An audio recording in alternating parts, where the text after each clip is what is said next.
This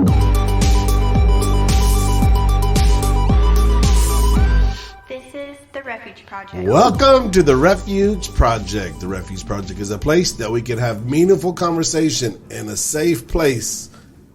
And there's an airplane taking off in the background. I don't know what that is. What is? But I did it. No stumbling. You did it. That's true. I did it straight through. Good for you, man. I am the man. You're getting better. You're doing good. My son called me the other day, and he told me you told him that you were the man. Which son are you talking about? Adam. I told him that. Oh yeah, I did that. Well, I told him. Well, okay, because I told you this. Turn me down in the headphones just a little bit. Got you. Well, I told him about because he called me and was like, he was asking if I was going. He said, "You want to go to Japan?" And I said, "Do I want to go to Japan?" I said, "Sure. I guess like theoretically, I'll go to Japan. Sure." Yeah. And he goes, and then he tells me about like how he's wanting to plan this trip and da da da. And I said, I was telling him how like that's kind of like way down on my list. we on the But, dude, freeway I don't or something? know. What is it? What is Jimmy doing out there? Is that the AC? I think it's the AC picking up in one of these mics. Wow. I don't know. Okay, anyways. Anyway. All right, we're going to be at the airport today. Yeah, just. But anyway, I told him about how I'm going to Hawaii and all, and I told him about how I booked. I think I told you the story about how I booked the fancy schmancy hotel on Valentine's night on accident because I had a free night credit or whatever. Yeah. Yeah, and I told him I called my wife and was like, "Hey, did you know that you're married to the man?" And she's just like, "Yeah, baby. What did you do?" She's always great. She just goes along. Yeah, she's just like, whatever, James. What you did this time? And I said, I just booked the nicest resort on Hawaii on Valentine's night. The bro. difference between you and me is What's Sandra would be like, what did you do wrong? Yeah. What did you do this time? Yeah, but so I told him that story. Yeah, that's funny. know. So how things going, man? Going amazing. Did you want to tell the people who we got here? With us? Yeah. We got a special guest today. We got Brother Joseph Skinner. Woo, where's my button? Skinner? Yes. Skinner. All right, yeah. One more round of applause for my brother Joseph Skinner. I'll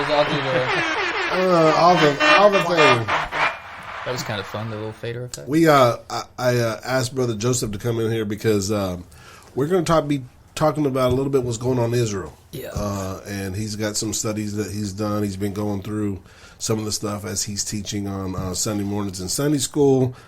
And then a couple of weeks from now, he's going to be kind of talking about more or less what's going on right now, how that affects, the end times. So I was talking to Pastor Mark, not knowing, not that you were my second pick, but I asked Pastor Mark to do it, and he said no thanks. and he said, "Hey, why don't you?" He said he was really busy and he was doing some studying on it. He said he'd "Why rather don't do you ask anything Brother else." Joseph because he's kind of already in the process of doing that." I was like, "Man, Yeah, sweet. no, that's a good- We haven't had Joseph on. We already had you a couple times. Yeah. But yeah, You didn't tell him we didn't want you anyway. We yeah. actually wanted. This is way too intelligent. Yeah, did you tell him that? No, I didn't. Yeah. You tell the whole church. You didn't tell him this is a little out of your league here? I don't know if the church took that though, as a joke. It was an inside joke. Yeah. I don't think they got it. They were Some like, of them got it. "Ooh." The ones that got it was happy about it. Yeah, so this is far from the most intelligent podcast out there. And that was the joke. Anyways, or on my party. And that side of the table was a lot more Well, intelligent. maybe that corner over there. Brother Joseph, just introduce yourself a little bit and give us a little bit of background of who you are and where you came from. Hello, everybody. My name is Joseph Skinner. I've lived in Texas since 1993. Before that, I lived in the Bay Area of San Francisco, and I lived in an Arabic house. My stepdad's from Jordan. Whenever I was 17, I started serving the Lord and never looked back. And God's been good to me, and I've been fortunate enough to experience a lot of things and learn a lot of things, and it's all thanks to Him. That's awesome. And then you also speak a little Hebrew, enough to teach a class at least. Yes, sir. Very beginner's class. Yeah. I'll just got to put that in there. I'm not fluent by any stretch of the imagination, but I can read and write and speak a little bit, yeah. Yeah, that's awesome. I heard a lot of good things coming out of that class. A lot of people enjoyed it. So whatever you did enough that made the class enjoyable. So Very good, very good. All right, so at any time in our silliness, did you want to jump in and be silly? You want to be silly? Jump right on in. I don't know if you're as silly as we are, but that might be a different side that you can show the people. Amen? Well, I don't know if I can be silly, but I'm very good at being awkward. Now you're talking. That's what we do. We're awkward at points too. Yeah. So, anyways, But yeah, I was telling you, I got my new setup. wait. I just want to let you know right now Okay, tell me. that I know what I did last weekend. Okay, what'd you do last week? Let's That see. wasn't fun and all the things. Let's see. But I did remember. What'd you do? You weren't here Sunday, so what'd you do? Well, first of all, I thought Saturday, you gave up on it. just thought gave you up were on the done. whole thing. Yeah. Saturday we had a leadership meeting here. Was you here at the leadership meeting? No. Okay, so we had a leadership meeting here, and that lasted at noon, and then our just whole weekend was just packed to the very craziness, messing with kids and band stuff and Bandtober, baby, in full effect right now. Yeah, baby. Yeah.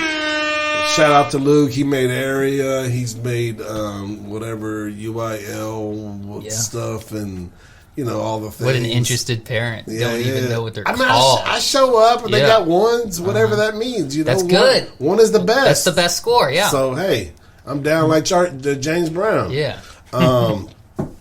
And then now jazz band. I think he made. Oh, that's what it is. He made Area and jazz band, and for the tenor sax, the big one. You don't even know what he plays. No, They're- tenors are the small ones. Okay, what's the big one? Bass. Bass sax. Okay, He plays the bass? plays both. The bass sax. Yeah, he plays tenor or marching, and then the big one in Does he jazz. have big fingers? I don't know. I think that's a thing. You got to have big fingers for the sax, if I'm not mistaken. You got. Oh, dude, I forgot that we looked at your fingers last week, and it blew my mind. That's right. Hey, where's your? You still got your ring on? He already tapped out of the ring. No more ring I've already. been real good until today. It went down the garbage disposal yesterday. You gave up on church. You gave up on your marriage. Gave up on church. Dude, you did have a big weekend. So we had to decorate, like go off lockers for the band thing. We had to we live in a small community in Mount Bellevue. And when did you throw your ring So away? when they left, everybody lines the street and sends them off. So we had to do that. Then we had to go watch the performance. Then Noah had a birthday party he had to go to, and then I don't know. It's just the Astros came on. So where did the ring go? You did. It went down the garbage disposal. How does that even happen? Don't know. But Luke said You got the ring down there, but not your finger. Luke said it's down there, and I'm like, put your hand down there and get You it. got a ring, right? Yeah, you've got a nice, tasteful ring. I've got a nice, tasteful ring. Well, this is the problem. David I outgrew just- all of my expensive rings, so I'm not buying anymore Yeah, because that means I'm just going to get fatter. is it? Yeah, because every time I buy one, I get You've fatter. got some thick fingers. You really Mine's do. more expensive because it's got to go around. Yeah, you need like 5 times the amount of gold just because the circumference of your fingers. Dude, my ring's going to look like one of those rappers' chains. Yeah, yeah. So then I had to work Sunday, so I wasn't able to come. That's okay. Yeah. It's all right. We But missed ya. Everybody guess what? missed ya. I was able to talk to one of my customers that I did the job at, and man, I found another real Christian in the wild, Wow. like tithe paying Christian. Whoa. Yeah, you know what I mean? A real one. So that was kind of cool. I got to talk to her, and she told me her testimony and stuff. And then I listened to Pastor Howell online while I worked and those type of things. So Cool. yeah, I didn't miss church. I just wasn't at church. Yeah. So I don't know what that means. Okay. Yeah. Cool. But- Well, that's good. I know where my car was parked. Yeah. It sounds like you had a good weekend. I did. It was good. It was tiring. I'm ready for the weekend. Today's only Tuesday. So, yeah, that's it. Well, cool. Astros bats went silent. Did they lose? I guess so. Heartbreaker. Yeah, I don't know. I haven't been paying attention. So I don't watch any of the sports stuff, I'm not anti it or talking bad on people that like it. It's just I don't watch Just it. not your deal. But I was working whatever the last game was that brought them into the next series where they won, but it was close, in the 9th inning or whatever. And so I kind of found myself rooting for what was it, the Twins they were playing Were they playing the Twins? What are you talking about? Yeah, bro? so I found myself rooting for them because talking about? everybody in the store was like, they were all, on edge, like, oh, the Astros, oh, they gotta make it. Da, da, da. Because we live in Houston. Yeah, but see, this is what I'm saying is, What is wrong with you? I'm trying to explain it to you. Since I don't care one way or the other, it makes no difference in my life if they win or lose. But you don't vote for the out-of-town team. But I'm telling you why I was for a second. Oh my gosh! I was because I thought that would be more fun to watch. Everybody in the store go, ah, instead of watching them go, yeah, the Astros are amazing. So I was kind of hoping that because if the Twins had won, they would have had to hit a home run in the last inning or something. It would have been at the very end, And that would have been that would have been fun to watch. That would have been heartbreaking. That's what I'm saying. It would have been more interesting to watch No, it would. 50 people in the store go, oh, that's... You would have got no tips. No, it was already the end of the night. We were done, dude. We were done. You just had the few tables sitting around still That's what's after wrong with you. close. That's what's Watching. wrong with you're tight. What can I say? This is very Andy Kaufman of you, I guess, entertaining yeah. yourself at the expense of others. Yeah, I mean, it's not That's like... James. That is exactly James. Here's the thing, dude. It's not like I made them losers. They won, and I didn't throw a pity party. I was fine. That's the point. Is it didn't matter to me at all. So they won. Everybody cheered. I said, okay, congrats, guys. All right, this is what the people really want to know. Yeah. They keep up with your life every week when you come over and tell them what you do. Let them know the news About your studio. Oh yeah. Got my new setup. Got Dude. your new setup. I finally got the new computer. Here we go. Oh, claps. That's about all we got there. If you gave a third one, I would just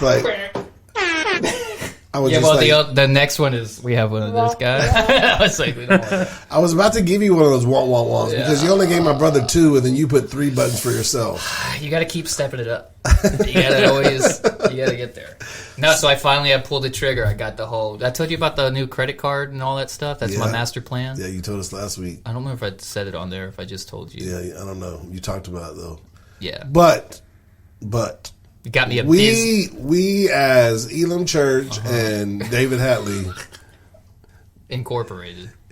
We don't necessarily believe everything that James says. So if you are in debt, that's right. And you don't have any kind of self-disciplines, do not use credit cards. I'm a firm believer in Dave Ramsey, cash only. Yeah. Okay, just had to put it. You're out a there. hypocrite, is what you are. I have very much of self-control. I bet Dave Ramsey does too. I'm sure he does. Anyway, I got a new card for the sign-up bonus, which should Stop take care saying that online. You don't need to tell the people what happened. So I'm telling them. And anyway, for the sign-up bonus, which should pretty much pay for my new setup, which I ended up buying more things than I was originally going to because that's how it goes. If it would have been cash, you'd be like, nah. No, this was my thought process. Is I bought the new computer, which was $700, and then I bought some studio monitors because I had just been using headphones for forever, and I was like, let's get the monitors. I already found a nice pair of used ones for $200 that sound good. What'd you get? Some JBL 305 Mark IIs, I think they're called. Yeah. Anyway, I found it. Yeah. They're cheap, but they still sound good. I've used them for the last week, and I like it. So there was a couple things that I had to buy for the new setup that I bought, and then there was a few other things where it's if I'm already buying all this other stuff to get a new setup, that was it. So the stuff I needed to buy was about $1,000, but I've probably spent another 400 or 500 on the stuff that I was going to buy one of these days. I think if I remember going back and I was going to tell you, I told you you're going to spend between $1,500 and $2,000. You probably did. I think I've spent $15. Yeah. So how's the TV working out? The TV's working good. Is it? The display, no lags or anything like that? No lags. The display was slightly fuzzy, but I changed some settings and it looks a lot better. Yep.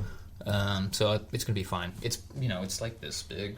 So it 50 feels inch. like I got a big fancy thing, but it's just some old... Blowing your retinas out. Yeah, I'm it's kind of fun.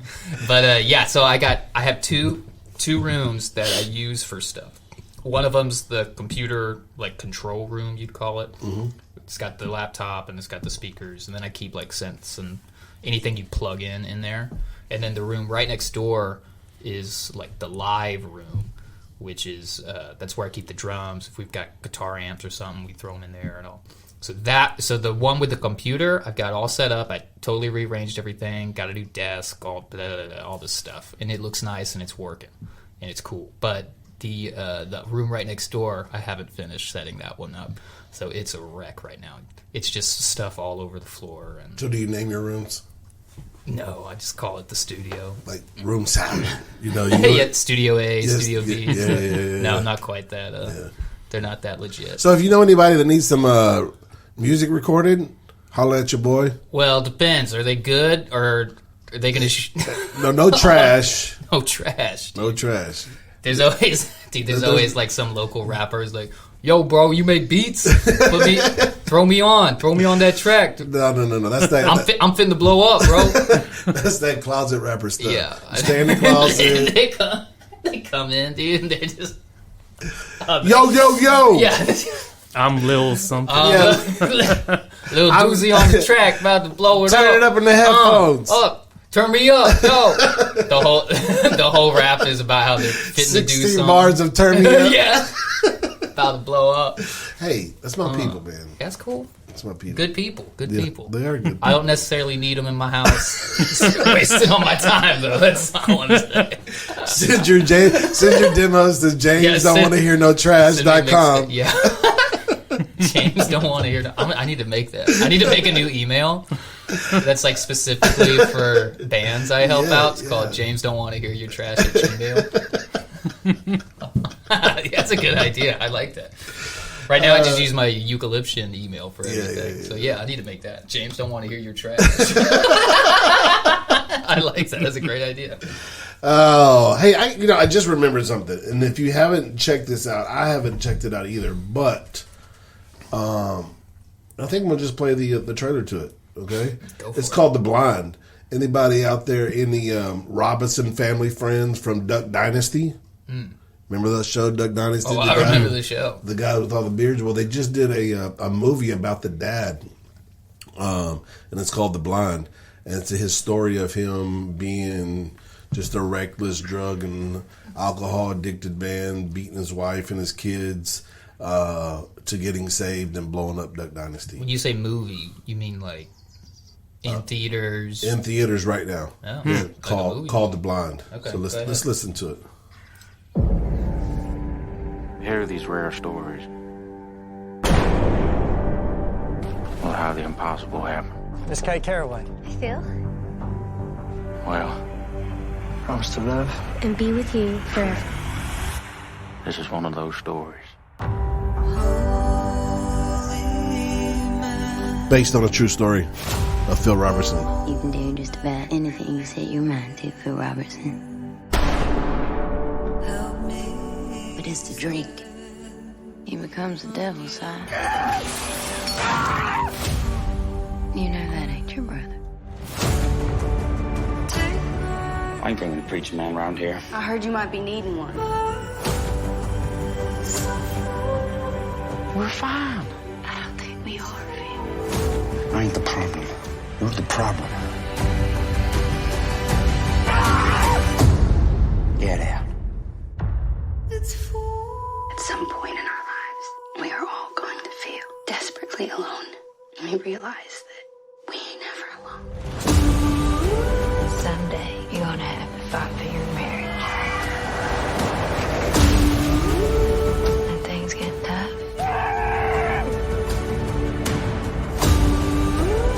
guess what you do? You fight.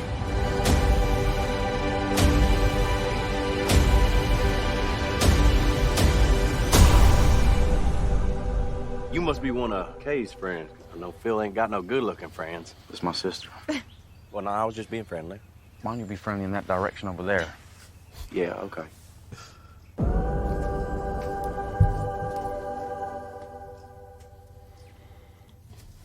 Cool. I'm ready to go see that after that right there. They're doing a podcast alongside of it. And it's pretty cool how they watched. They just got finished watching the movie, and now they're sitting down with the whole family talking about it. And Is it out already? Yeah, it's out already. Oh, that's cool. And they were saying how a lot of those scenes of them getting beat and the mom being beat or running to the car in the rain that the churches, the local church found a place for them to stay.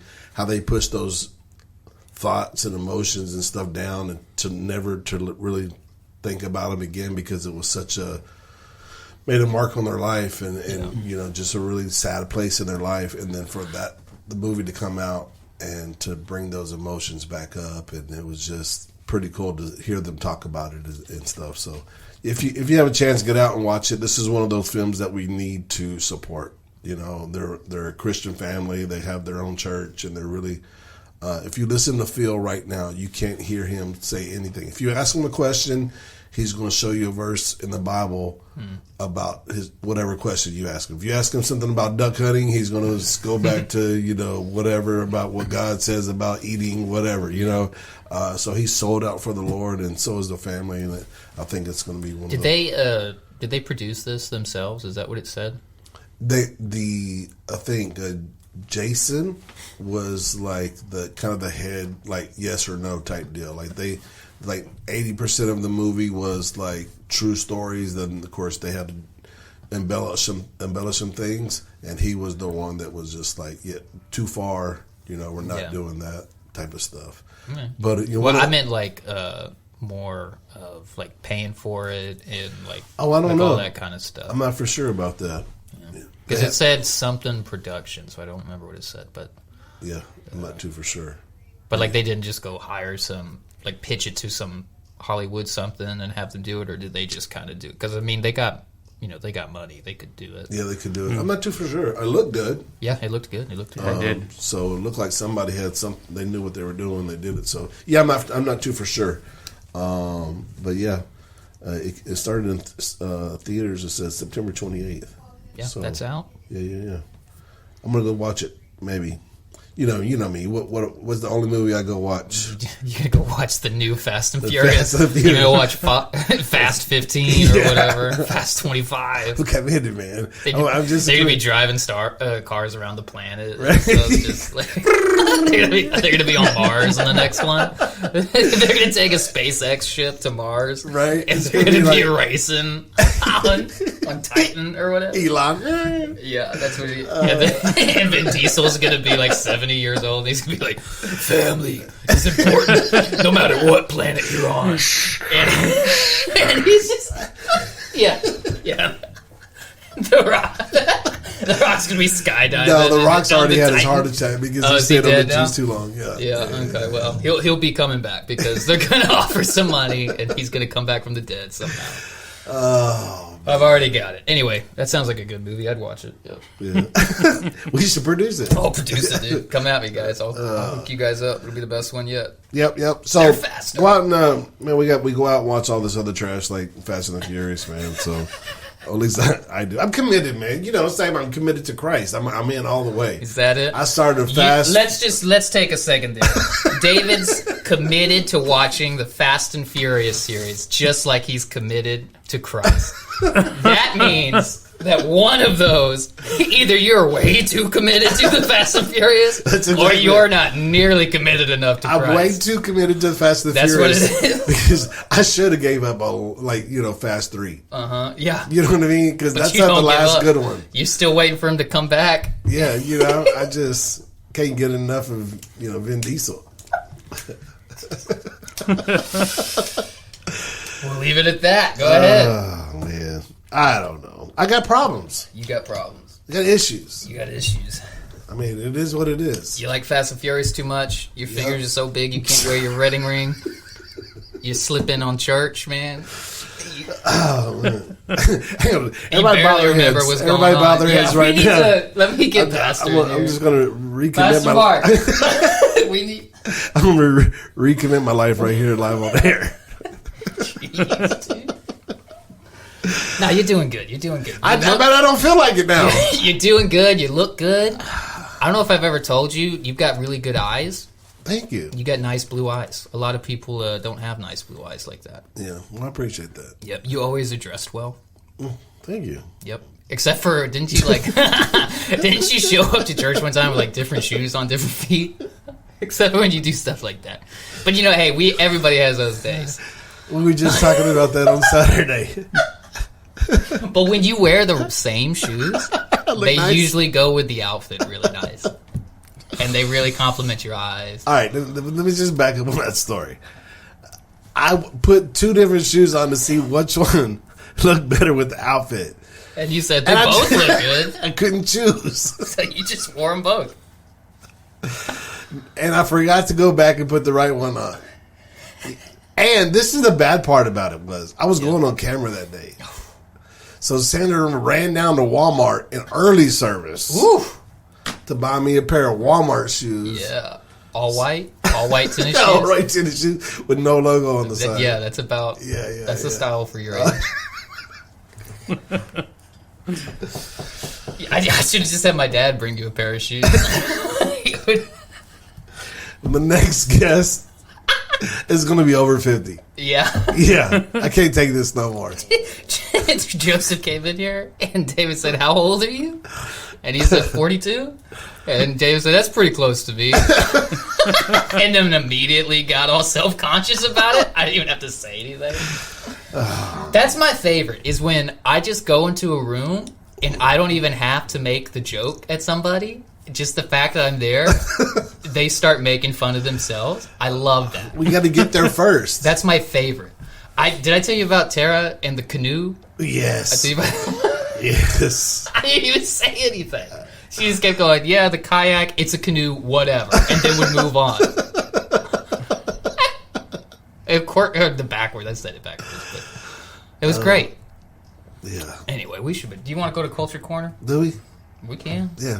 All right, here we go. Let's jump right into. We're already jumped, man.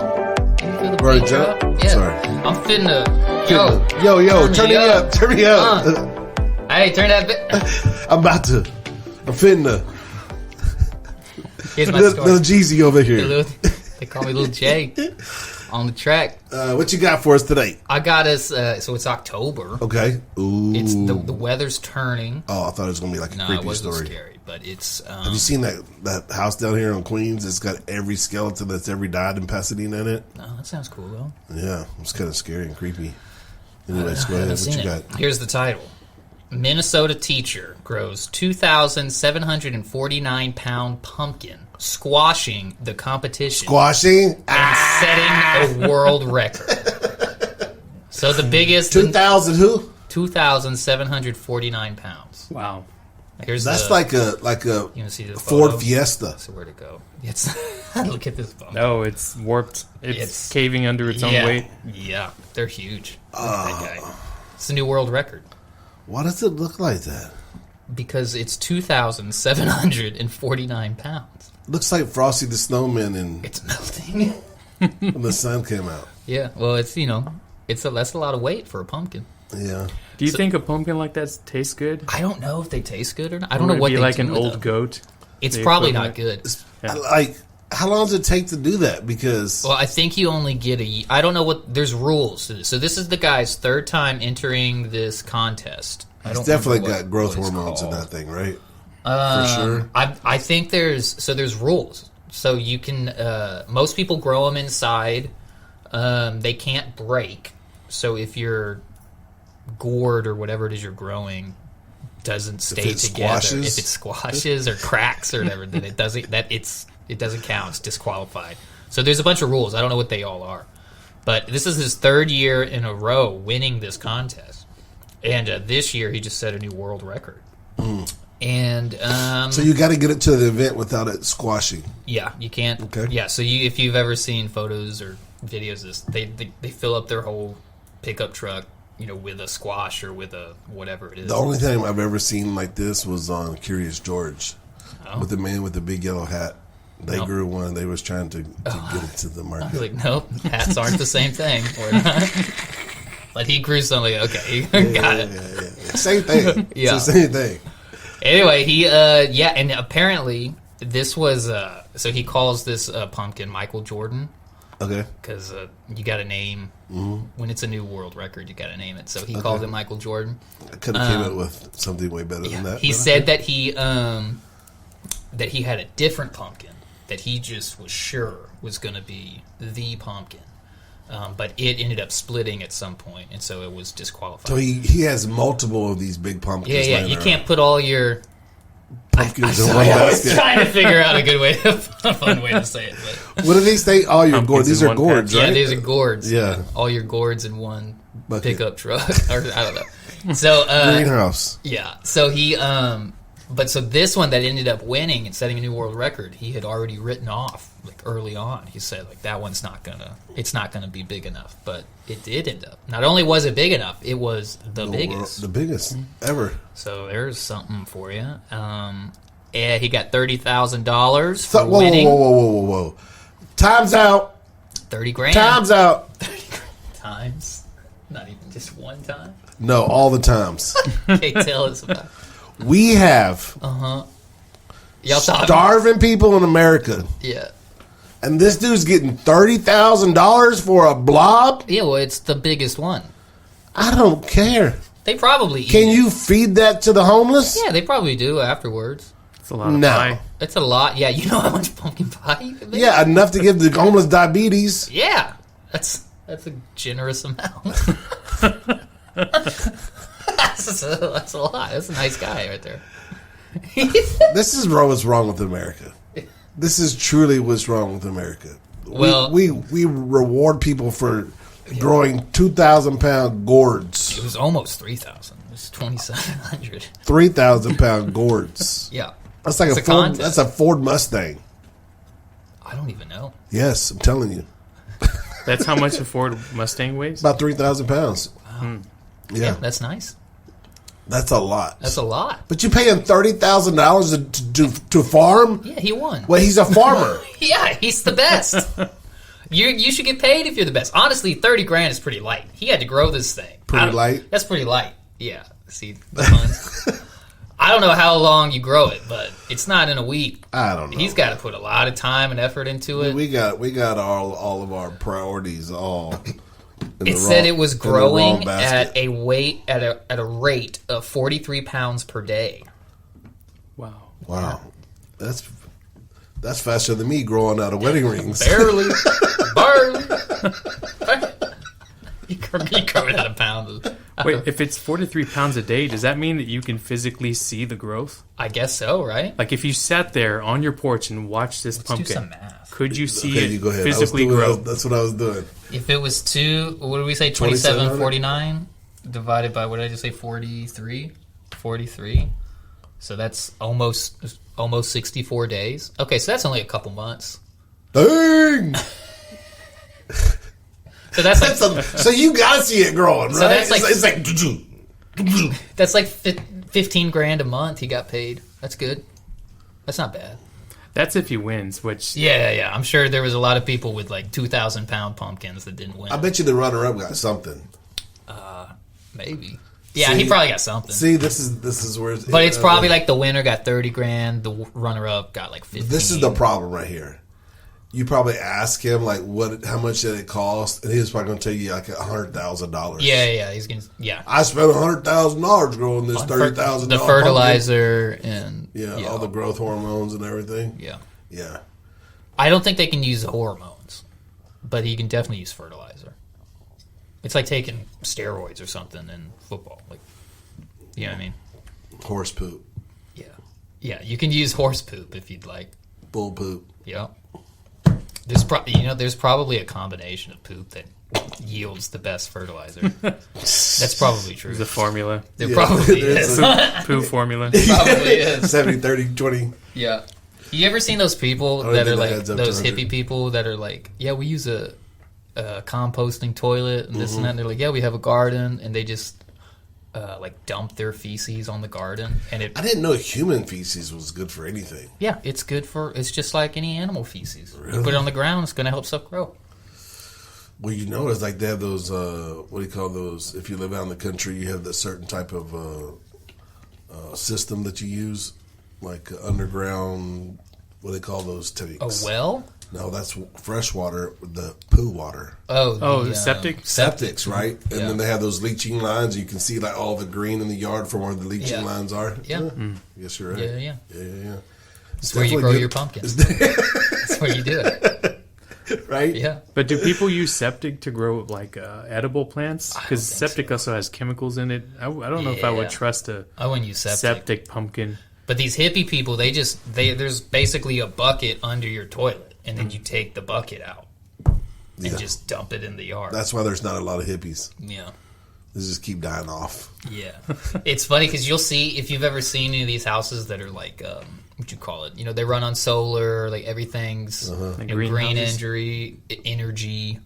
And Off the then grid. Yeah. And then that'll be one of the things because they can't be tied into the public sewer system or nothing. So they'll have like a composting toilet. And then that's usually where you lose. Like if it's a couple that's like viewing the house and there's the realtor and they're talking about how awesome the house is and here's where they store the batteries, it powers everything.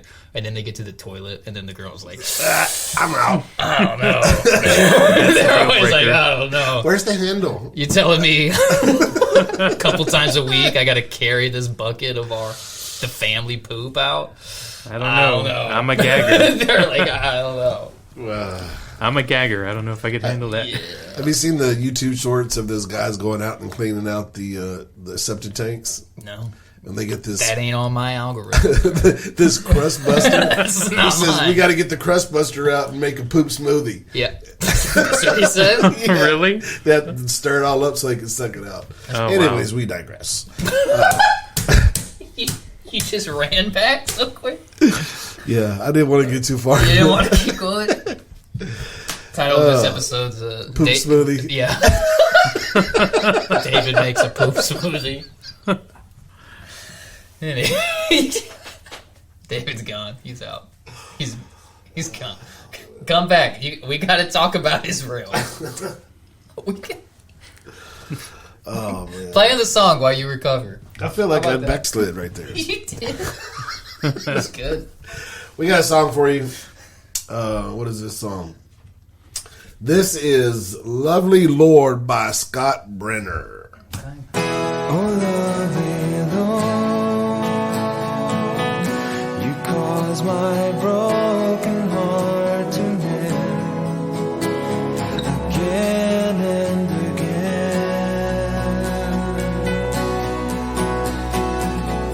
Oh, sovereign Lord, your mercy shines upon the earth,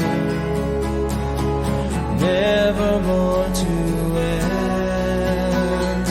Lovely Lord, you're beautiful, you're all I want to see. Come and breathe your holiness in me. Loving Lord, so beautiful, you're everything I need. Lovely Lord, you satisfy me.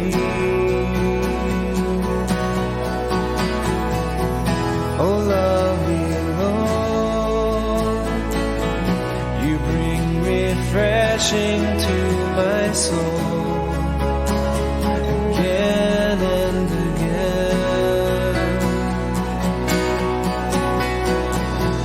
Oh, sovereign Lord, your beauty shines upon the earth, nevermore to end. Lovely Lord, you're beautiful, you're all I want to see. Come and breathe your holiness in me.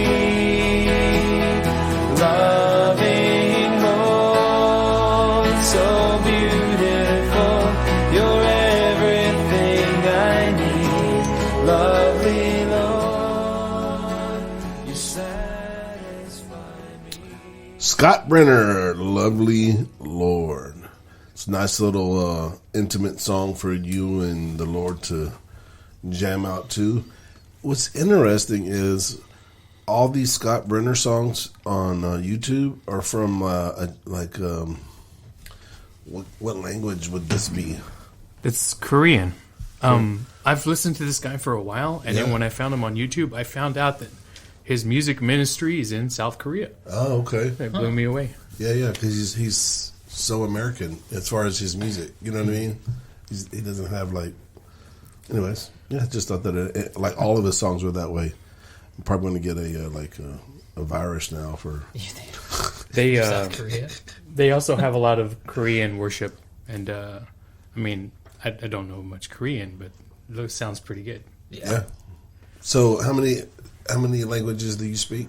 Fluently, English. Well, enough to get by, order you a sandwich. I mean, Hebrew, I know a little. The language I know most aside from English is Chinese. I went to school for that. Okay. But I used to be able to like read Arabic very slowly, but I haven't been practicing, so I lost a lot of it. And recently I'm starting to learn Greek because I want to be able to peruse the New Testament without relying on anyone else. Yeah. Well, that's cool. I never woke up and says, "Let me just learn." Yeah. But we need people to do that. I'm always just like, I'll just go over to a concordance or Google or something. I wish I knew Spanish better. Yeah, I wish I knew Spanish Just too. 'cause That way, we're when my really- wife was yelling at me in Spanish, I would know what she was saying. Yep, yep. And she could say nice things to you in Spanish. But you know what's good?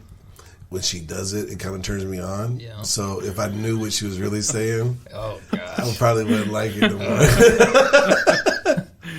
She's like, "I'm mad right now." I said, "No, but it's so good." I wish I knew it because there's so many people in this area speak only Spanish. Yeah. So it'd be great if you could. Yeah. I know like restaurant Spanish, so I know a word here and there. And Yeah, that's gringo. I know gringo. Okay. But I know like kitchen stuff. So I know like cebollas is onions, lechuga is lettuce. I know like those kind of random things. So I So don't. you could go to Taqueria and order your food. I could, but if you ask me anything other than, like tortillas de maíz, and I say sí, like if you ask me like anything other than strictly menu stuff. Okay, so I'm what out. foreign language did you take in school? I took German. Oh, nice. Yeah. So Well, that my really whole helps you theory today, with doesn't that, it? well, this was my thing. You had to have 2 years to get your foreign language credit. And everybody I knew that took, because everybody took the foreign language, nobody I knew could speak the language after class. So I said, so this is basically a waste of time. Was my thought, was that after class, I'm still not going to be able to speak the language.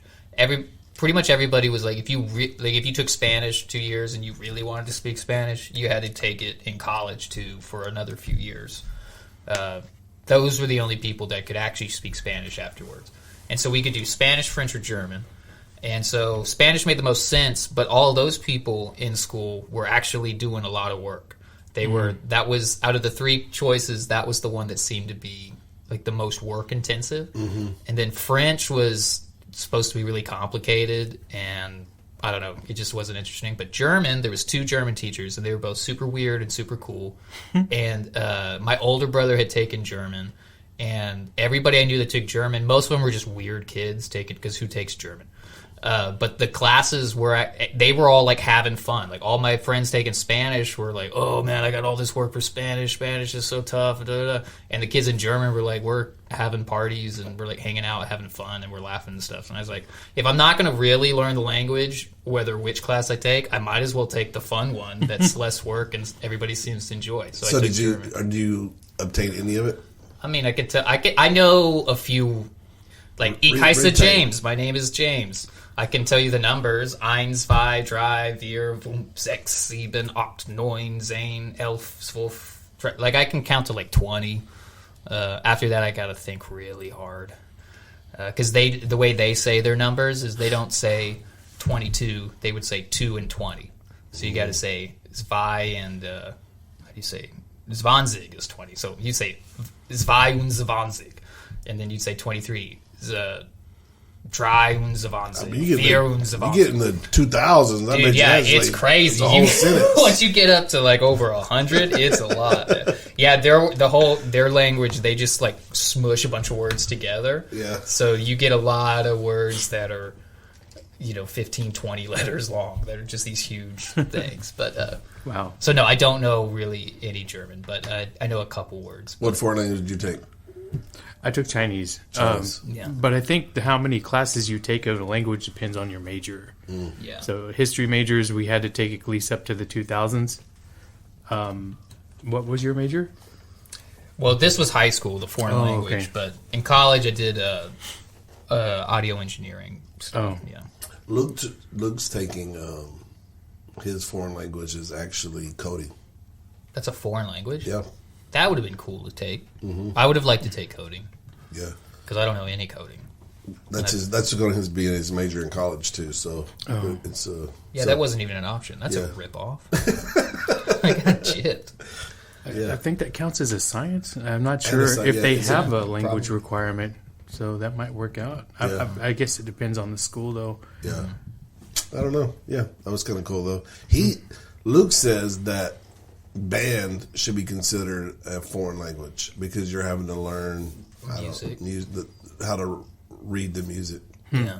Yeah, which I thought was kind of an interesting thought. It's a good take. Yeah, It doesn't really. It's a good take for a high school kid trying Yeah, to get it's out kinda of get easy it. class. I get it. I see how you're going to do it. I don't think it's going to prevail, but I get it. Yeah, They did get away with the PE credit thing, at least at Deer Park they did, where you got a PE credit for taking band. Yeah. Because of all the marching. I don't think the marching. I think that's good. It's a good enough. take. Yeah. They made it happen, but a lot of fat kids in bands, so I don't know, man. I don't know if it really worked. Dude, You told me about the flag twirler. Don't worry. No, this wasn't a flag twirler, but goodness gracious. Can never tell this kid took one march in his life. Tuba? No, he was doing one of these things. Oh, the conductor guy. Yeah. Yeah, but it's a different word if you're marching. Yeah, Don't remember. yeah. Well, yeah, so he doesn't have to march. But he he just had stands a on march the... to get there, though, right? Like, I think that you had, like, you work up to that thing. I don't know. I felt sorry for his mama. Jeez. Sorry, Lord, forgive me. I told you, he's been backsliding. All right. I just want to talk about some stuff. There's a lot of crazy things going on in the world right now, and a lot of things that go on in Israel. And as as Christians, we can't ignore the things that go over on the Middle East. It's really it's tied back to our Bible, what we believe, what's going on in the world today. Directly ties to the past, what happened in the Bible in the past, and what's going to go on in the future. So, like I said, I called a couple people, and we decided on to bring Brother Skinner in here today to kind of look over some of these things. So let me just highlight some things that are going on right now. Hamas, which is a militant terrorist group, attacked Israel, about a week ago now, a week and a half ago? Today's Tuesday, October 17th. Yeah. And the things that we've seen or we've been reported to, and I don't know how accurate and how true that is and it's sad that we have to say that because we can't believe what's being reported on TV these days. Yeah. But if we believe what's going on over there, we haven't seen anything like this type of attack and this type of militant terrorist since World War II. When you look at the people that's being reported being set on fire, the butchery of people, the beheaded of babies. This is an evil on another level than we've ever seen in our lifetime. We've seen ISIS do some craziness out there and record it and kind of put and publish it, but nothing on this level. So when I see this, I just wanted to kind of like pull back the lens a little bit and look at the end time prophecy and what this means to us as Christians. Yeah, we'll taxi that plane on in and we'll get him settled down here in a minute. And just see what this means in the end time prophecy, because we know in Ezekiel 37, it says God is going to gather his people back to Israel. And we've seen that, right? We've seen that right after the World War II, after the Germans had come in and killed so many of the Jews, despite World War II and despite the Germans' attack on the Jewish people, and it's being reported that 2 out of 3 European Jews were killed during that time, which was a lot. Yeah. Despite those things, God's people got back to Israel, and the Bible talks about, and that was around 1948, and the Bible talks about that's when the end times started. So we've been living in the end times for a while. Well, biblically, we've been living in the end times since around 1948, 1950, somewhere around in there. That's when the people went back to Israel. So, what does that mean for us, right? Well, so when we look at what's going on now, Ezekiel 38 talks about this group of people that's going to attack Israel, right? And it talks about this large force from the north, named MAGA, from the north, was going to invade Israel. So what is that? A lot of people believe that is what we think might be Russia. We really don't know, but if you look geographically on the map, the large force north of them would be Russia. But we don't know. But what we do know is Persia. What is Persia? Persia is today would be Iraq. Iran, I'm sorry, would be Iran. If I mess any of this stuff up, just jump in and correct me, because I don't want to get it wrong. But I just want to kind of give just a highlight 1,000-foot view, and then we can jump in on what's going on right now, which doesn't really mean a whole lot to us in the past few years. But what we do know is recently we know that Russia and Russia and Iran have come together and made allies with one another, and Iran has funded armored drones to Russia to attack use in the Ukraine war. So if you read it and you believe that it is Russia, you can already see some of these allies that are kind of coming together. I'm not saying that this is truth or this is the way it is, but when I see it, when you hear some of the historians, you see some Bible scholars talk about it, they're thinking that this could be a Russia.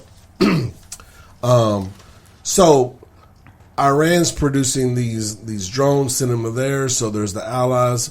But what we do know is that Jerusalem will be the center of the conflict at the end times. That's a fact, right? Mm-hmm. You want to come on in? You want to sit on it? So sit in with us? I'm just crashing it. I heard y'all were doing a podcast. Okay. I love you. All right, love you too, brother. He don't read signs. No, you don't, right? It says on there clearly we're on recording. Stay this out. guy. Yeah. Chevo. We love you, Chevo. Come back. So what we do know is Israel is going to be the center of everything that happens when the rapture happens, Armageddon, all of those things. This is going to be the center of it. And the interesting thing about this is that Israel is just a little bit of just a small strip of land in the middle of a larger strip. So it's interesting to me that this little piece of land is probably the most fought for piece of land in world history, right? And so it's going to be fought over. But what's interesting, I know as Americans, we always talk about 2 Chronicles when it says, if my people will humble themselves and pray and seek my face, that we always just like, yeah, if we do that. But God was talking about Israel when he was doing that. And I think out of all of this, Israel's really going to have to turn their face back to God. And then when we see the the Israelis begin to turn their face back to God, then that's when we're going to see a lot of the things that the rest of the things of what what's going to happen in the end times really take effect. Now, scripturally, we know since 1948 the end times have happened. Of course, I've been told that my whole life. We're in the end times. With the end times, well, they wasn't lying, and the more and more that we go by, that's what we see. So that's kind of a highlight 1,000-foot view of what's kind of going on right now, what the issue is of these different faith, Christian, Jewish, Muslim. People are all kind of battling over one area. Why are we battling over this area? Well, we're kind of battling over this area because Muslims and the Jewish people are both claiming, somebody help me out, where the temple is built. The Temple Mount? The Temple Mount, thank you. The Temple Mount, they're battling over the Temple Mount. The Muslims have set up the big mosque with the gold dome.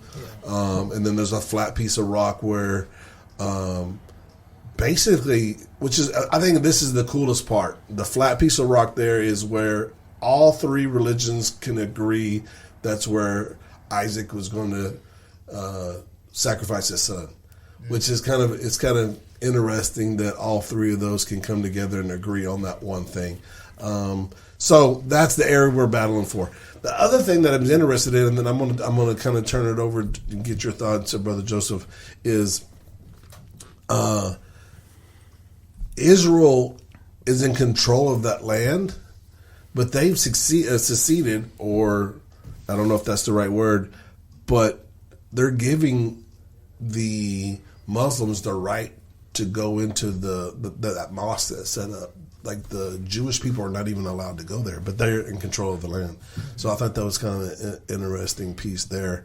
And the Jewish people are only allowed to go to the West Wall, and they're no further than that to pray and worship. So, and if you've been to Israel, you've been to Israel. Yeah. Have you been to Israel? Not yet. Man, me neither. I really want to go, and I think when you go to Israel, this kind of gives you a little bit more perspective, being on the grounds there.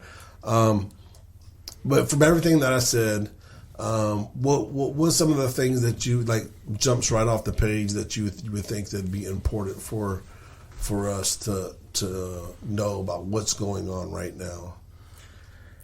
Well, there's a lot to cover. Let's talk about the Temple Mount briefly. Yeah, that'd be good. The Kingdom of Jordan is the one who has the authority over the Temple Mount. Israel has the authority of the land all the way around the Temple Mount. But that's right. The country of Jordan, they have the control over the Temple Mount. In Revelation, it talks about, I think Ezekiel mentions it too, where it talks about that there's going to be a portion given to the Gentiles during the third temple, because he told them, measure not the outer court, because it's given to the Gentiles. From there, we usually assume that there's going to be like a mosque and the Jewish temple on the Temple Mount, sharing the Temple Mount. The Al-Aqsa Mosque, it's foundationally not very sound. So the cistern system, the water system of the temple from the old days, from 2,000 years ago, it's still there. And it's settling, and it's not good. One good earthquake, or one good simulated earthquake, and that building goes in. Wow. And I remember about 8 or 9 years ago seeing it on the news that they were forcefully purchasing all the houses around the Temple Mount. It could be that an earthquake knocks it down, or it could be that Israel simulates an earthquake and that building will come down. Wow. And even in a war, like a shaking of the ground from bombs or something like that could actually... Yeah, definitely. Yeah. In fact, during the 6-Day War, there was a rabbi who was a chaplain. Mm-hmm. He showed up with dynamite, and one of the military commanders was like, "Whoa, what are you doing?" He's like, "I'm about to blow those buildings up so we can get our temple." Wow. And later on, the commander regretted not letting that chaplain blow up the mosque and the Dome of the Rock and the Al-Aqsa Mosque. Wow. But it'll come down one day, and I'm pretty sure the temple will be where the Al-Aqsa Mosque is right now. Wow. So when you say a temple, we're talking about the third temple? The third Jewish temple, yes, right. sir. So we're talking about the third Jewish temple, which is another thing that aligns with the end times when they build the third temple. And the pretty cool thing about this, there is a group of people that are already Jewish people that are already. Their job is to make plans for the third Jewish temple. So they're already planning it. They're already trying to figure out construction, where it's going to be, and all those things. So just another thing to just kind of pushing us towards that time. That's right. The Temple Institute. Yes, they have. I think they have almost everything. If I haven't checked in a while, but last time I checked, they have everything or almost everything. They have the cornerstone, and they have all the items. I got to see one of them one time, the high priest's blue garment with the bells and pomegranates at the bottom. I got to hold it in my hands. Really, that was cool. So yeah, they're waiting for the right time. They'll get their temple going. And that's a big deal for us as Christians because the temple, the building of the temple, it's a time marker. Yeah, that's that marker we're going to be able to measure 3.5 years. So that's a big deal. Right. So, so a lot of people, depending on where you are on the belief, is that the first 3.5 years is going to be a time of peace, and then the second 3.5 years is where, the first 3.5 years is where the fake God or whatever. What do you help me out here? The Antichrist. The Antichrist is going to come in, and he's going to align with Israel, and there's going to be a time of the 3.5 years time of peace, and then the last 3.5 years is when all that kind of breaks apart, and then a time of just destruction, and then. Thank God, if we can make it 3.5 years and Jesus comes back, we're going to be in good shape. But it's going to be a tough 3.5 years. Yeah. It'll also be a great time of, Daniel said that he talked about that the saints will be oppressed, but it also said that they would be strong and do exploits. Yeah. So it'll be both good and bad for us. Yeah. We'll be witnessing the power of God. We'll be moving. People will be healed. We'll also be facing persecution, and both of these type of things are which draw people to the Lord. He made us to where we grow in oppression, So. Yeah, I think that another thing that if you look at from where we are right now, when you look at, and I'm probably guilty of it myself, but just looking at the benefits of when you get my age. Shut up, James. Yeah, I didn't say anything. When you get my age, you really start looking at the future and, making sure your retirement set up or whatever. And, looking at cryptocurrency and different ways to make money. But if you look at that, that's probably not the best place for a Christian to be hanging out, because it's probably going to be one of those things where we have the one world government, the one world currency, and it's probably going to be in that type of space somehow. So I don't know. I don't have too much crypto anymore because I just kind of felt a little bit. The Lord just steer me away from something that the enemy might be using to, trap Christians into being a part of that. So I don't know. That might just be me, but reading into something that's really not there. But when you start looking at, one world currency, that's what it would be right now. Mm-hmm. Yeah. So, tell me your opinion, and I know your opinion comes from your studies and stuff, but what is your opinion right now of the response that Israel has to its people, to Palestine, and the implications of what's going on in that war right now? Sure. I would like to approach that first from the godly perspective, and then from the political decision to make these the motivation to make these decisions. Something you mentioned earlier about a false god. You were thinking about the Antichrist. but it reminded me about that festival, the Supernova Festival that they were having. They were partying and dancing all night. And that was in the West Banks. That was right next to the Gaza. The Gaza the Gaza Strip. border. The Gaza Strip, yeah. And, the West Banks, I think that's in New Orleans or something, isn't it? This is like a day after the Feast of Tabernacles, and they're all dancing in front of a false god out there. It's huge. Wow. Okay, and while they're dancing and celebrating and, enjoying and indulging in sin, paratroopers are coming down right over them. Okay, people were asking, like, where was God in all this? Why didn't God? If you look in Deuteronomy, he was standing right there. He was dead. He wasn't doing nothing for his people. Well, like, What is that statue? it's a Buddhist statue. Yeah. But what is that doing in Israel? Why is it big and why is everyone dancing Yeah, around yeah. it? Yeah. This is sus. But, the relationship between God and Israel has always been if you do this, I will do this. But if you do that, I will do this. Yeah. There's a long chapter about it. Yeah. Blessed you are in the city, blessed you are in the field. But if you don't serve me, cursed you are in the city, cursed you are in the field.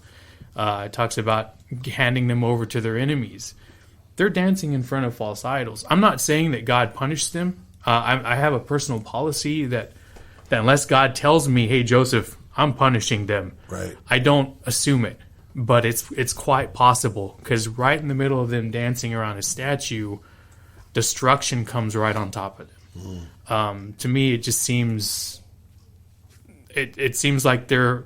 Well, to me, it's easy for me to say they're not right with God, even by their own standards of what God commanded them. So if people are curious, why did God let this happen? This could be one of the reasons. Now, politically, there's another reason it seems kind of weird. If you guys are familiar, the border here is pretty rock solid. I mean, I would compare it to like the border between North and South Korea. People don't sneak through. Like they're top of the line. Israel is not. Israel is like their military is rocking. I have heard some situations like right now, like during that day, there was a report that, and like you said earlier, we may not know a lot of this stuff because fog of war. A lot of times we end up finding out years later what actually happened. But especially like when you see Iraq and going over there for mass destruction, weapons of mass destruction, we never found any that type of stuff. So it just gives us some real like what are we supposed to believe? Go ahead.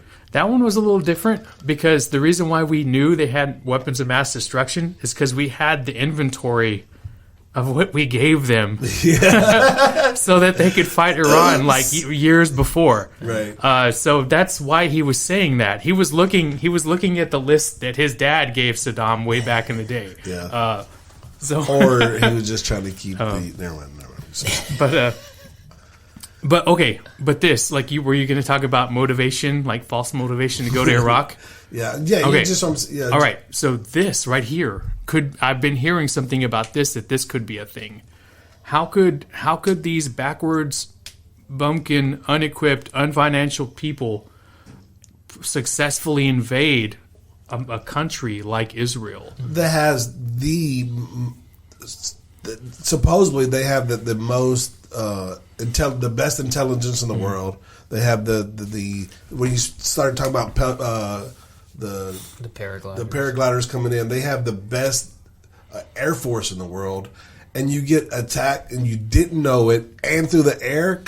Yeah, ouch! It's sus, right? Yeah. So it could be that, and I don't know this, but this is where I'm speculating, that Israel wanted to do something with Hamas. They wanted to do something with Gaza. So this is dark, and I'm not saying this happened, but it's possible because I've seen governments all over the world do shady stuff like this.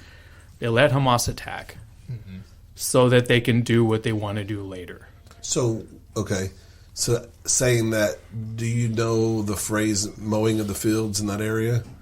So supposedly every X amount of years, and you can see, I should have printed it off the timeline of all the wars that were over there. But supposedly there's a thing called the mowing of the grass or the mowing of the fields where they allow something to happen so then they can go back in and like destroy the inventories and the different things that they've built up over the years, and they can like just basically clean up things, you know, and take away their weapons and make them rebuild, which will take another 10, 20, 30 years again. So that they call it the mowing of the grass. I didn't know if you heard that term before. Yes, I have. Israel has been doing that with Gaza for a while now. Yeah, for a while. I know that in the past they haven't allowed them to attack before they do it. They would just do it. But I don't know. It's possible. That's why I decided to bring it up. Right. But what's kind of weird to me is Gaza themselves, because they knew what the response is going to be. Like, just imagine you're a little kid and, you know, there's a guy who's like you're in elementary school and there's a kid way bigger than him, and you go up and punch him as hard as you can. You know you're going to get punched back, and you know you're going to get punched harder. So why do it? Because they're suffering right now. Of course Israel was going to respond the way Israel was going to respond. So why? What was their motivation behind this? And also for their supporters, for the Palestinians, and a lot of people that, you know, hasn't came out yet that the Palestinians are funding any of it. But come on, you know that they're probably getting funds from the Palestinians, from Iran, and for them to place all of them in so much danger, and you're allowing them to come in from the borders and stuff like that. It just, why? You know, like you were saying, why would you do that? Because Palestinians don't have nowhere to go. You know, they got water on one side, Egypt on one side, and then Israel on the other side. Like, the only really place for them to go is Egypt, and they're going to only allow a certain amount of people in before they shut the borders down too. So, Egypt, from what I understood, it sounds unlikely that they would let. I haven't caught up. I don't know. Maybe you guys saw it on the news. Correct me if I'm wrong.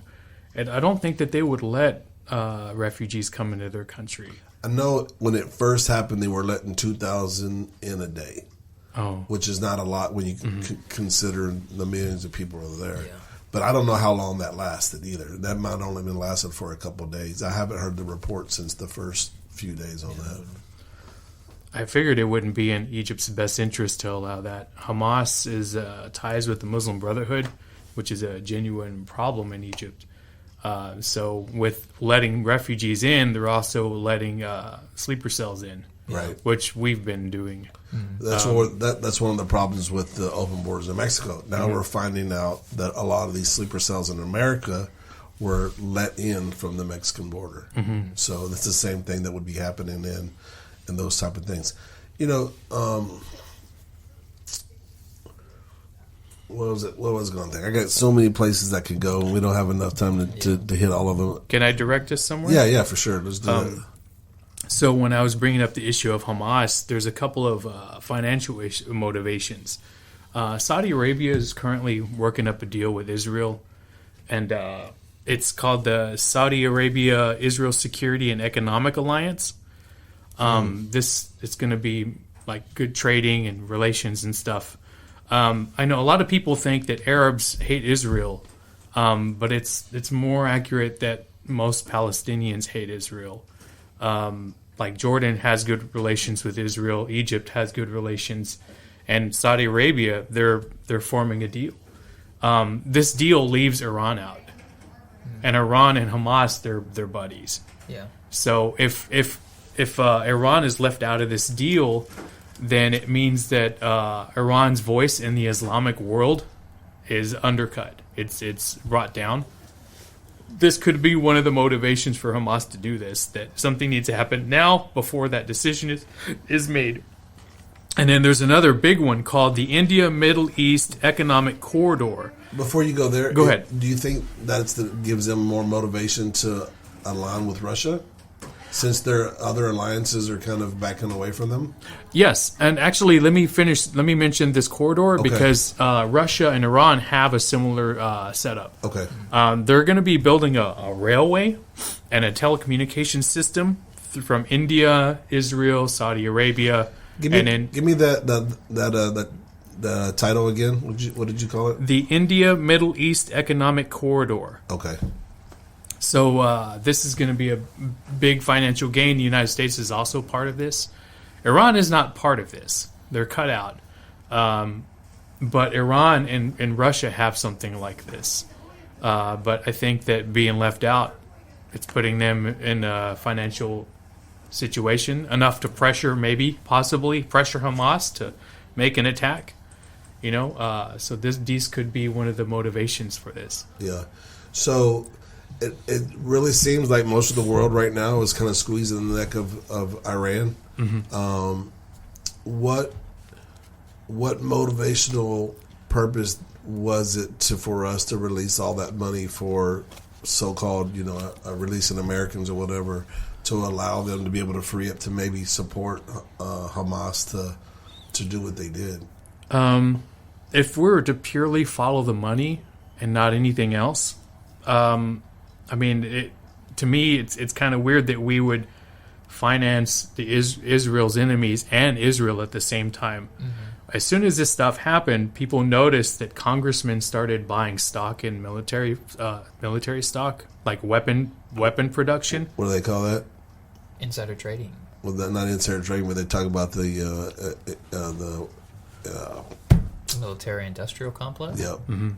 Exactly. So if that's the case, now they are financially motivated to make sure a war happens. Mm-hmm.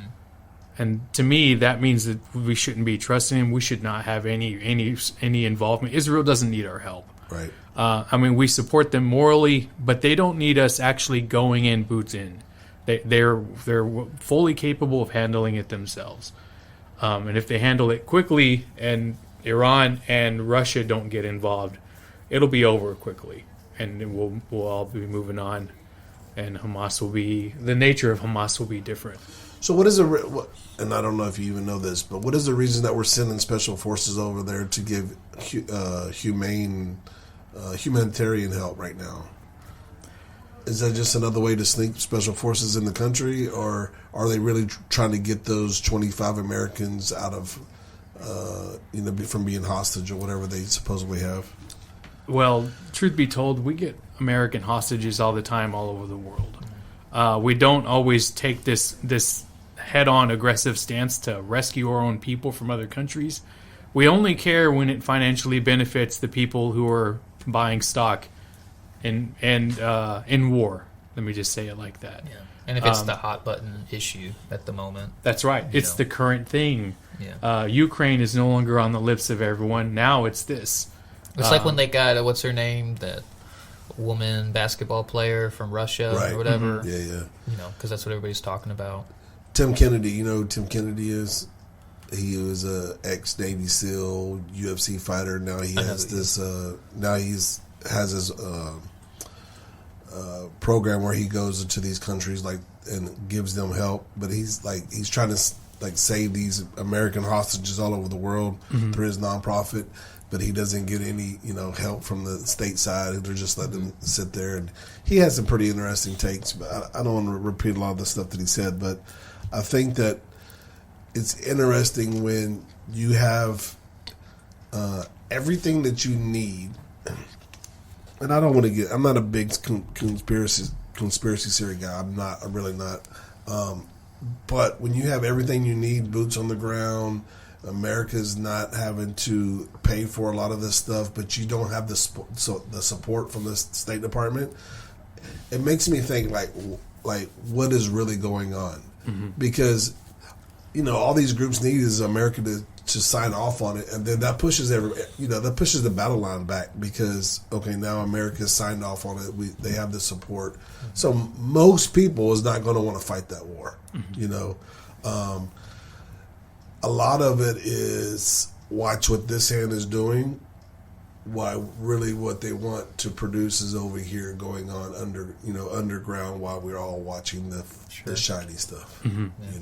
So every time something like this, a bomb blows up, we all looking this way, but what's really going on over there? So it's election. People forgot about the election. Coming up. I mean, he knows I try not to get too political on here, but you can't really be, not go there when we're talking about this type of thing. Yeah. Mm-hmm. And then there's election going on in it, soon to be going on in Israel, right? Too, the what's their president? Yeah, he's like kind of under some fire right now because he told them basically he ran on the campaign of we're going to make Israel safe, and these things are not going to happen, and now that they happen, so they're kind of just rethinking about who they brought in. But some of the reports that I found is that the Israelis on both sides are more united now than they've ever been, and we kind of seen that on 9/11 when it happened here. For a short period of time, we came together. I think that's the last time Americans came together from both sides. It's been a war with each other since. Yeah. But anyway, what was you saying? I probably got off. Well, I wasn't gonna go into politics aside from the war the timing of the war is convenient for the election, right? For certain parties. But actually, since you brought that up, I wanted to bring up something I've been hearing a lot. People that operate in the realm of prophecy, that they keep hearing, as goes Israel, so goes the United States. Israel was attacked from the south, invaded from the south. We've allowed a lot of people come into our country from the south. There's a lot of sleeper cells that identify with the same worldview as the people that attacked Israel. And through prophecy, people have been seeing and foretelling that America could be attacked very soon. And it's something that we as Christians need to pray against. We need to pray against those people, pray that God, stumble them and hinder them. Maybe it's God's will, maybe it's not. I'm going to pray against it, assuming that it's not, that he's warning us. But we're in a time when everyone is just very relaxed and convenient. People are very at ease in our country, just as they were with Israel shortly before the attack. People need to wake up, and as Christians, we need to pray over our country to protect us from these type of people. What are some of the prophecies right now that are really like waving their hands and saying, "Hey, this is something that's really driving towards the end times that we might not be, really noticing"? Are you talking about like people that operate in this spirit of prophecy, or are you talking about Scripture? Scripture. Nothing comes to mind right now. Yeah, obviously, you mentioned like Ezekiel 38. It talks about the countries that will gather. I don't think that's anytime soon. That's more Day of the Lord, because it talks about the sun, moon, and stars. So when we compare that to Matthew 24, it said that immediately after the tribulation of those days, the sun, moon, and stars, then the angel will shout, and then the trumpet, and the gathering, and they'll see Jesus in the clouds. All that's happening like boom, all together. So Ezekiel 38 can't happen anytime soon, really. But we can look at that and see who's lining up with each other, and we can already tell, like financially and politically, that's already that's the case. Prophetically, I know Jonathan Cahn. He's been comparing like the kings of Israel to the United States. There's weird parallels. And he's talking about like how that's been happening. I don't know if that answers your question really. I don't think there's anything solid that I can think of right now. That's why I was asking, because I couldn't pull off the top of my head anything, or even when I was just doing some mild studying over it. And I didn't know maybe if you thought of something that I wasn't thinking of. People have been worried that Isaiah chapter 17 would happen very soon, because Israel promised that. How is it worded? If something didn't happen, then they would attack Damascus. They would just destroy Damascus. And Isaiah 17 prophesies the destruction of Damascus. Right. There's a lot of different stances on that. I don't know where I stand on it, because I've been seeing some points. Some people say that's already happened. Some people say that it's yet to happen. I don't know. But if Israel keeps their word and such happens, and they wipe Damascus off the map, it happened. Right. It happened. I think one of the things that we're going to be seeing, so we can get into some political stuff right here, which as far as Israel goes. right now everybody just like, oh, poor Israel, right? You have these terrorist groups come in, they've taken the hostage, they've done these horrible things. We haven't seen, like I said, we haven't seen any like terrible things like this happen, and the number of them, right? So it's, 1,500 people dead or whatever like that. I think last time it was like this, it was the Yom Kippur War in the 70s. Yeah. And it was like this. They were attacked on a holiday. Right. And then, I mean, just to note that, and I don't know, it didn't happen, but like the next day was supposed to be the National Terrorist Attack Day or whatever. Did you hear about that? The 13th? I don't know. Are you talking about when Hamas, the leader, got on the video? Oh, yeah. I guess that really didn't pan out or whatever. But anyways, so Israel's going to attack. They're going to do something here in the next, I think probably 3 to 14 days to just attack and make sure everybody understands. But I think that there's going to be a time where right now we're like, okay, Israel, poor Israel. But when the casualties, the innocent casualties of these countries are going to start, because they've okay. Let me back up and get my thoughts all clustered. So what Hamas has done is they've placed their war tools, bombs, missiles in like churches, hospitals, schools, right? So if we're going to go in there, if Israel's going to go in there and they're going to wipe those things out, there's going to be, innocent civilian casualties. And then I think this is going to be the hard part about, there's the war, and then there's the PR war. Yeah. And that's what's going to like really separate what's really going to happen because Hamas over periods of time has been really good in the PR war. Mm-hmm. They've been able to explain why they've done it and because of their God and those type of things. So it's going to be really interesting how Israel comes on after maybe a couple thousand of, these people have died that, and it's going to be something that they're not going to be able to control. It's just going to happen. Well, you already see there's people all over the world that are like cheering for Hamas, that are like... Well, there's colleges are having to shut things down in America right now because they're pro-Hamas. Yeah, y'all were talking about like motivations, like what's the motivation for Hamas attacking, especially whenever you know that Israel is so much stronger and all that. I think a lot of it is just because they've got a lot of people on their side right now. Because their whole viewpoint, the people that are, free Palestine is the thing. Their whole viewpoint is Israel is super, what's the word? They're like oppressing Palestine with some of their rules, and it's like a security state and all that stuff, which there's a lot of truth to it in the sense of like some of the laws and regulations that the Palestine people have to deal with. But, it's all because there's terrorists there that are attacking them. So you can go back and forth all day with that kind of stuff. But so Hamas's thing is like, oh, we're so oppressed. Like their rhetoric that they're putting out to the world is, we're so oppressed and Israel's so evil, treating us so bad. We're just trying to stand up for our freedom. And so then you get people all over the world being like, yeah, free Hamas, free Palestine. Yeah. And so they're cheering with Hamas. And I think that's a lot of their motivation. It's smart on their point, right? Because they're already winning the PR war. And then, like you said, they keep a lot of their weapons and stuff like under hospitals and elementary schools and stuff.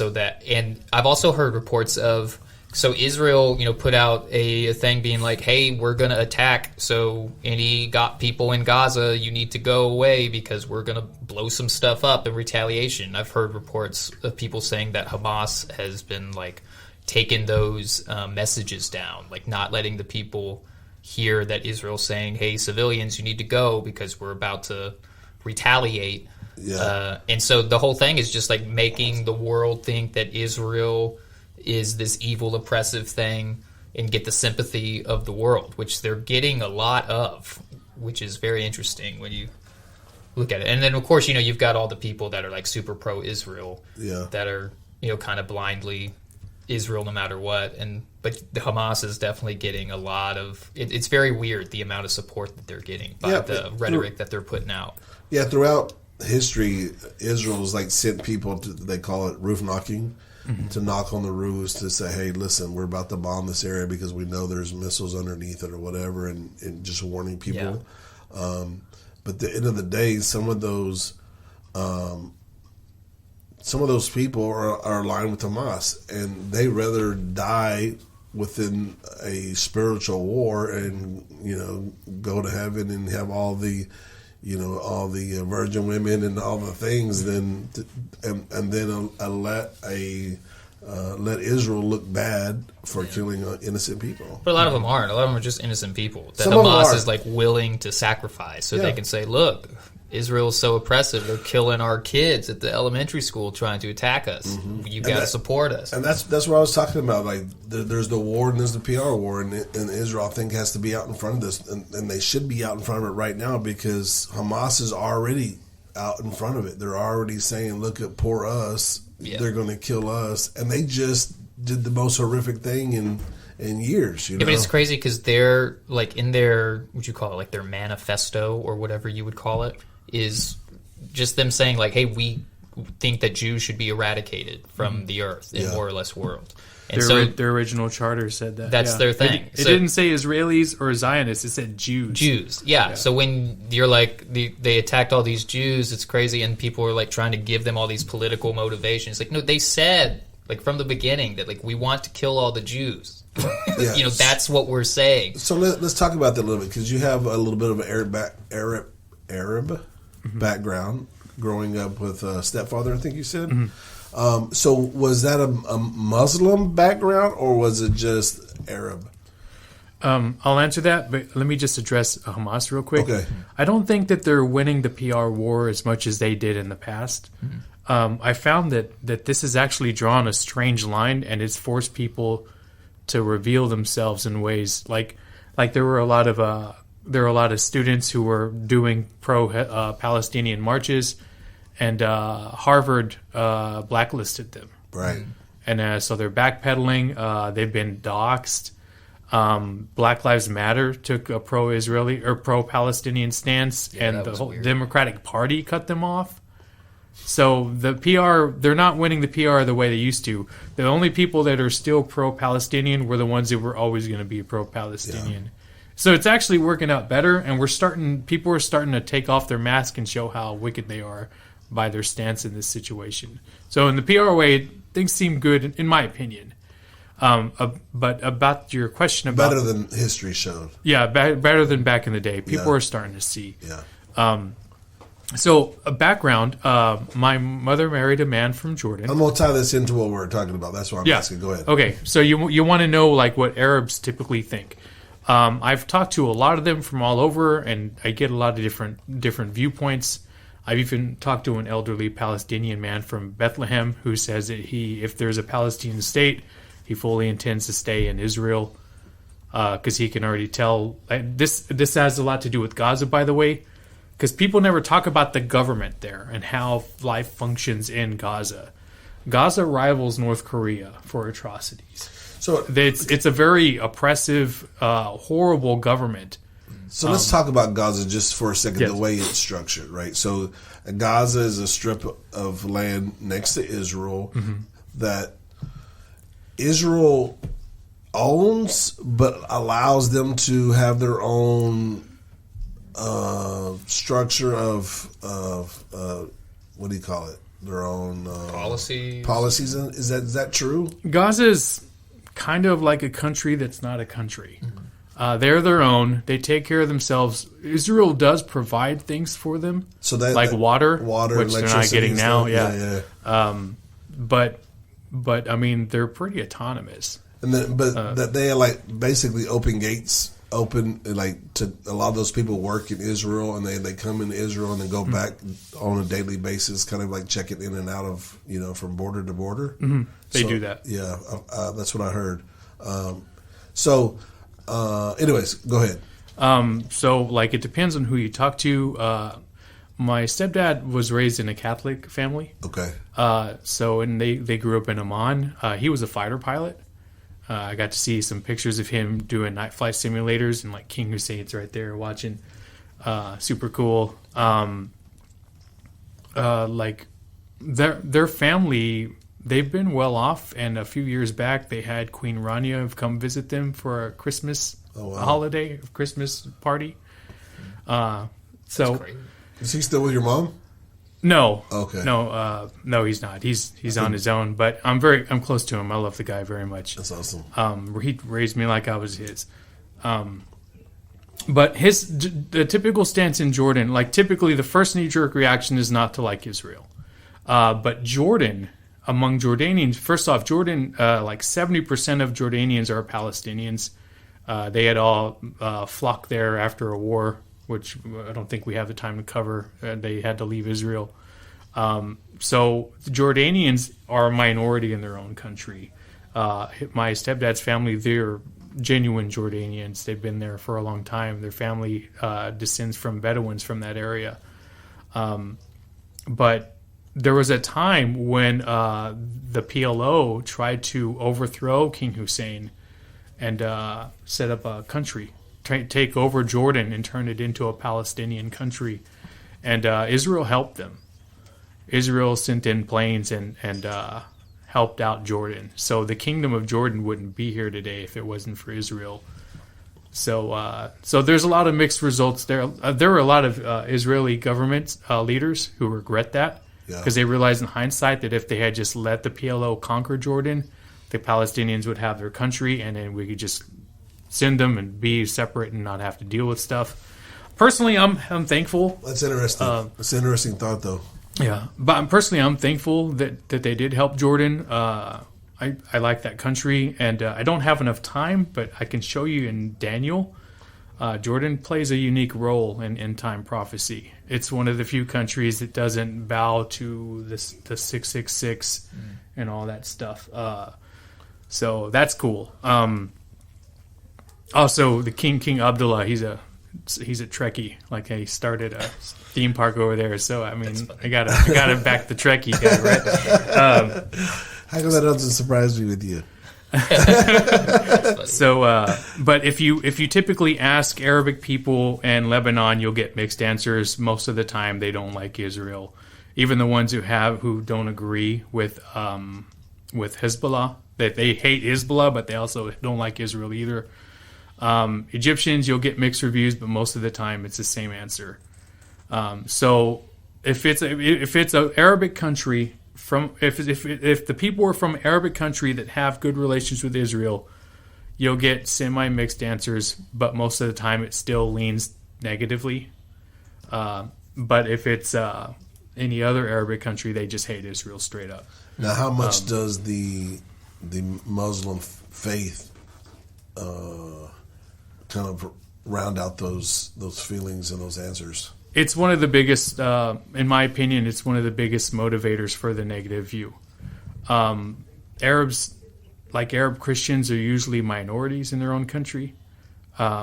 So they tend to not always have the same stance. But if they're Muslim, you can pretty much guess. You can pretty much bet they hate Israel. Yeah. Their religion tells them, like there's a Quran verse, I forgot which one, I can't quote them, like Bible, but it says don't make friends with the Jews and Christians because they're friends with each other. Yeah, they're in the Quran. I can't forget verses too, but it just basically talks about like if you change your faith from Muslim to anything else, that you must die, or if you're not part of the Muslim faith, that you must die, right? And so I was just through this. There were some debates between some apologists and on both sides of Christianity and the Muslim faith, and of course, the Muslim always wants to point back to the Old Testament where we say some of the same things. You know, don't hang out with those people or you're going to die, which they don't have a New Testament.